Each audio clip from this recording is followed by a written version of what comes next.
Salam Bapak Ibu Saudaraku yang saya kasih di dalam nama Tuhan Yesus. Salam damai sejahtera. Di mana di pada pagi hari ini kita masih bisa tatap muka. Itu semua bukanlah kekuatan kehebatan kita, tapi karena Tuhan sangat mengasihi kita, sehingga di pada pagi hari ini kita masih diberikan kesempatan, masih bisa menghirup udara yang segar. Dari itu Bapak Saudaraku, mari terlebih dahulu kita mengucap syukur di mana Tuhan sudah membangun kita pada pagi hari ini. Mari sama-sama kita berdoa.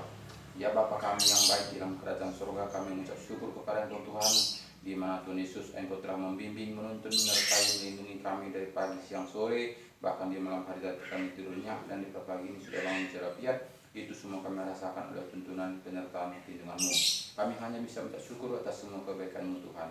Di mana Bapa di pada pagi hari ini juga Bapa kami juga akan membaca sebagian firman-Mu yang Engkau campur tangan kali Engkau membimbing sehingga betul-betul Bapa kami mengerti akan kepada firman-Mu. Kami percaya Bapa baik juga semua pada saat ini yang di pagi-pagi ini di mana saja pendengar yang bisa memutar video ini, kami percaya Bapak Engkau tetap campur tangan Engkau berkarya sehingga betul-betul Bapak semuanya kami tetap dalam tuntunan Engkau dalam perlindungan-Mu sepanjang kita kami sehari-hari. Terima kasih Bapak. Terima kasih. Amin. Salam Bapak Ibu Saudaraku yang saya kasih di dalam nama Tuhan Yesus. Salam damai sejahtera. Di mana di pada pagi hari ini kita masih bisa tatap muka, itu semua karena kebaikan Tuhan. Jadi itu bukanlah kegigihan kita, bukan hasil usaha kita, tapi itu semuanya pemberian Tuhan. Karena Tuhan sangat mengasihi kita, karena Tuhan ingin kita selamat, satupun tidak binasa, melainkan beroleh hidup yang kekal. Dari itu Bapak Saudaraku, kita buat renungan setiap pagi ini bukan karena ada maunya, tapi karena saya sangat mengasihi Bapak Ibu Saudaraku sekalian, sehingga saya berusaha setiap pagi untuk membuat renungan ini. Jadi Bapak Ibu Saudaraku yang saya kasih dalam nama Tuhan Yesus, ini semuanya Tuhan campur tangan, sehingga sampai saat ini semuanya berjalan dengan lancar. Jadi Bapak Saudaraku yang saya kasih di dalam nama Tuhan Yesus, di pada pagi hari ini kita juga akan membaca bagaimana firman Tuhan di Markus 10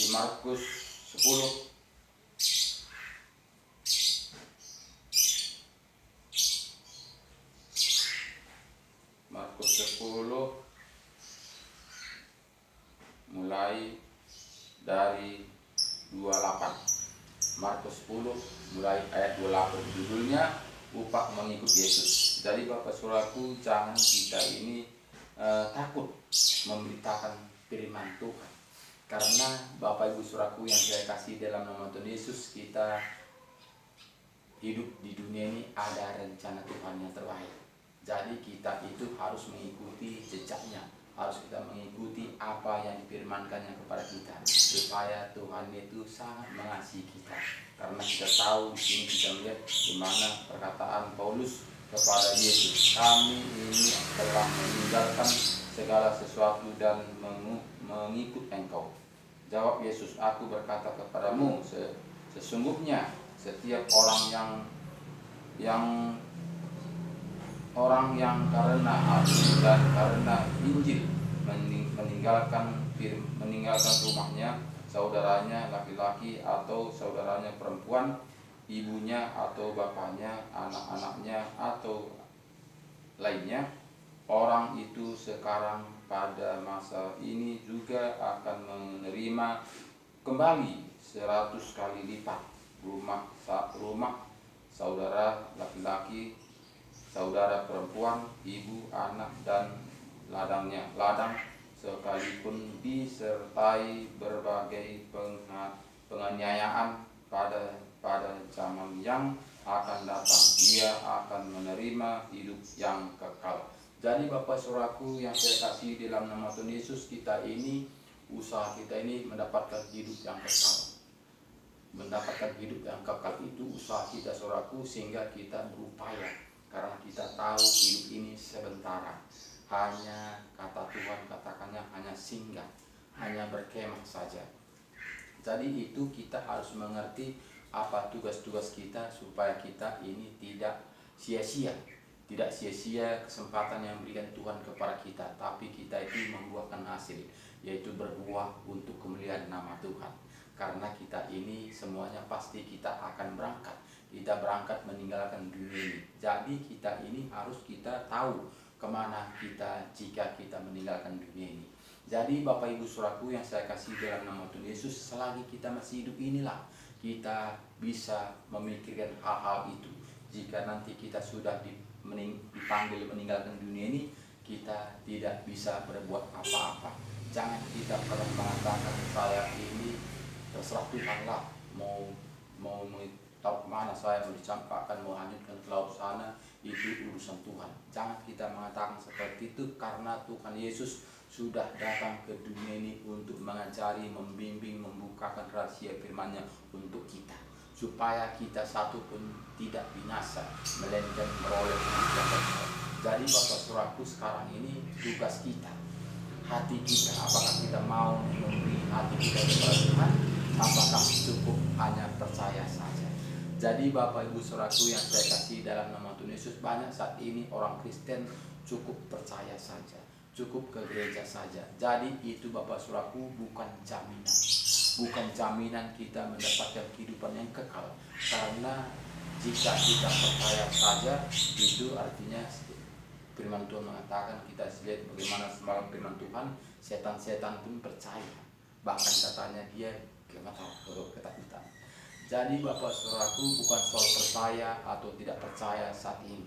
Menjalankan firman Tuhan bukan soal percaya atau tidak percaya, tapi membuka hati, melakukan taat dan setia, melakukan firman Tuhan. Itu yang Tuhan mau, bukan asal percaya.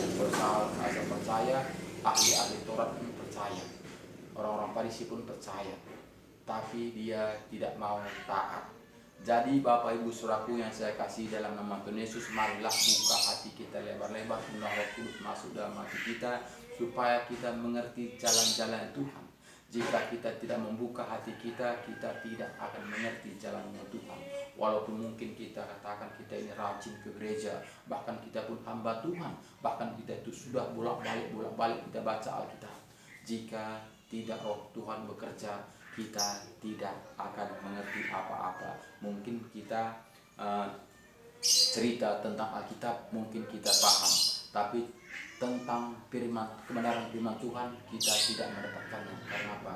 Karena itu ada selubung, tertutup. Jadi rahasia firman Tuhan harus dibukakan, dengan Roh Kudus. Jadi Bapak Saudaraku yang saya kasih dalam nama Tuhan Yesus, ayat 31 mengatakan seperti tadi, tetapi banyak orang yang terdahulu akan menjadi yang terakhir, dan yang terakhir akan menjadi yang terdahulu. Kenapa Tuhan mengatakan seperti itu Bapak Saudaraku? Karena jelas Tuhan mau pertobatan. Bukan lamanya orang Kristen, bukan lamanya kita itu mengatakan saya orang Kristen. Dari nenek moyang kita banyak katakan saya ini, dari nenek moyang saya pun saya sudah Kristen. Bukan itu Tuhan mau. Tuhan mau itu pertobatan. Datang, taat, setia, melakukan firman Tuhan. Jadi makanya kata tadi, yang terdahulu menjadi terbelakang, yang terbelakang menjadi terdahulu. Kenapa? Karena begitu dia bertobat, begitu dia dipanggil Tuhan, dia selamat. Jadi walaupun kita dari nenek moyang kita Kristen, tapi kita tidak bertobat, itu sama saja kita milik si penghuni dunia ini. Kita akan dibawa ke api neraka, dibakar selama-lamanya. Jadi Bapak Ibu Saudaraku, bukan soal lamanya kita menjadi orang Kristen, tapi soal hati kita. Apakah kita membuka hati kita kembali kepada firman Tuhan? Apakah kita hanya ikut-ikutan saja? Banyak saat ini Bapak Saudaraku, orang Kristen hanya sebagai persatuan. Karena jika kita tidak ada punya agama, dikata-katai orang. Tapi banyak saat ini Kristen hanya Kristen KTP saja. Dia katakan di KTP-nya Kristen, tapi tidak Kristen pertobatan. Tuhan mau Kristen pertobatan, melakukan taat dan setia. Jadi Bapak Ibu Saudaraku, sangat jelas di mana kita melihat di sini kita melihat Tuhan mau itu adalah seperti Matius 7 ini. Matius 7 ini ayat 20 katakannya di sini kita melihat, jadi dari buahnya lah kamu akan mengenal mereka. Jadi dari buahnya, bukan dari buahnya, bukan karena kita mengatakan kita itu Kristen. Kita melihat di sini katakannya, bukan setiap orang yang berseru kepada Tuhan akan masuk ke dalam kerajaan surga, melainkan dia yang melakukan kehendak Bapakku yang di surga. Pada hari terakhir banyak orang akan berseru kepadaku, Tuhan, Tuhan, bukankah kami bernubuat demi namamu dan mengusir setan demi namamu dan mengadakan banyak mujizat demi namamu juga? Pada waktu itulah aku akan berterus terang kepada mereka dan berkata, aku tidak pernah mengenal kamu. Enyahlah daripadaku kamu sekalian pembuat kejahatan. Jadi Bapak Saudaraku, kita lihat sini sudah adalah pelaku firman Tuhan. Dia mengusir setan dalam nama Yesus. Dia mengadakan mujizat dalam nama Yesus. Jadi itu jika kita melihat dari kasat mata kita, dia itu seorang pelaku firman. Tapi kenapa Tuhan mengatakan, hanyalah kamu pembuat kejahatan? Nah, jadi Bapak Saudaraku, tidak segampang apa kata manusia masuk ke dalam kerajaan surga. Tidak cukup hanya percaya saja, tidak cukup hanya menjadi orang Kristen saja, tapi melakukan firman Tuhan taat dan setia. Jadi Bapak Ibu Saudaraku yang saya kasih dalam nama Tuhan Yesus, sangat jelas kita ulangi lagi. Di sini kita mengatakan kepada kita di Yohanes 14 ini jelas katakan kepada kita, di mana dia mengatakan kepada kita, aku berkata kepadamu, sesungguhnya barang siapa percaya kepadaku, ia akan melakukan juga pekerjaan-pekerjaan yang aku lakukan, bahkan pekerjaan-pekerjaan yang lebih besar daripada itu, sebab aku pergi kepada Bapa. Jadi Bapak Ibu Saudaraku, jelas firman Tuhan mengatakan kita mengerjakan pekerjaan Tuhan, bahkan lebih daripada itu. Jadi Bapak Saudaraku, kembalilah kepada firman Tuhan. Jangan hanya ikut-ikutan saja, jangan hanya mendengarkan perkataan-perkataan orang saja, tapi kembalilah kepada Alkitab, di mana Yesus sudah menjelaskan, di mana Yesus sudah genapkan firman-Nya. Mari ikuti, lakukan, taat dan setia, karena Yesus mengatakan, akulah jalan, satu pun tidak sampai kepada Bapa kalau tidak melalui aku. Itu katanya di Yohanes 14 ini tadi ayat 6. Kita melihat di sini tadi katakan kepada kita baca supaya jelas. Kata Yesus kepadanya, akulah jalan dan kebenaran dan hidup. Tidak ada seorang pun yang datang kepada Bapa kalau tidak melalui aku. Jadi cukup jelas, sangat cukup jelas. Jadi Bapak Ibu Saudaraku, tergantung kita. Apakah kita mau mengikuti ajaran-ajaran Tuhan Yesus? Apakah kita hanya mengikuti ajaran-ajaran manusia? Jadi itu tergantung kita. Jadi Tuhan juga tidak memaksa kita. Tuhan beri jalan lebar dan sempit. Kita disuruh memilihnya. Lebar kita melihat api neraka. Sempit adalah mendapatkan kehidupan yang kekal. Jadi terima kasih banyak, Tuhan Yesus memberkati kita. Tetap semangat, kembali kepada Alkitab, lakukan, taat dan setia, undang Roh Kudus masuk dalam hati kita, supaya Roh Kudus menuntun, membimbing, membukakan rahasianya untuk kita lakukan. Terima kasih banyak, share kepada teman-teman kita, saudara kita, keluarga kita, supaya firman Tuhan ini untuk mendapatkan kehidupan yang kekal, di mana kita kembali kepada Alkitab. Terima kasih banyak, jaga kesehatan, sampai jumpa kembali. Shalom.